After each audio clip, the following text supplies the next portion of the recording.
وما توفيقي إلا بالله عليه توكلت وإليه أنيب. دوایەوەی گروپەکەمان گروپی شەقام هەستاین بە کۆمەڵێ کار و چالاکی جەماوەری بە شێوەیەکی مەدەنی و هێمنانە لەژێر ڕۆشنایی یاسادا بۆ داواکردنی مافەڕەواکانی خەڵکی بەشخوراوی شاری کەرکووک و داواکردنی چاکسازی لەو دۆخە پڕسیستەم و گەندەڵیەی حکومەتی خۆجێیی کەرکووشی تێکەوتووە، بەڵام بەداخەوە هیچ کات بەدەم داواکاریەکانمانەوە نەهاتوون و بەرپرسان خەریکە زیاتر و زیاتر متمانەی خۆیان لای خەڵکی کەرکووک لەدەست دەدەن.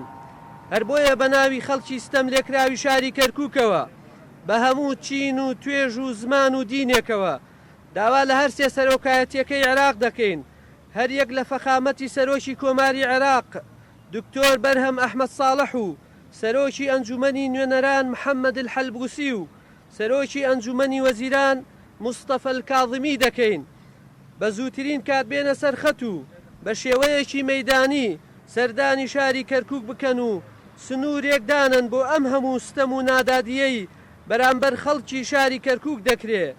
ئێمە هیوامان زۆرە کە ئەم بانگەوازەمان دەنگدانەوەی جددی هەبێ و لە نێو دڵ و ویژدانی بەرپرسانی عێراق لە بەغداد جێی خۆی بکاتەوە. لە کۆتایشدا دەڵێن کەرکووک ئەمانەتە لەسەر شانتان و ئەمن و ئاسایشی ئەم شارە واتە ئارامی و ئاسایش لە عێراق و ناوچەکە. وەسەلام عەلەیکوم وەرەحمەتوڵڵاهی وەبەرەکات و گروپی شەقام 8 ئۆکتۆبەری 2020.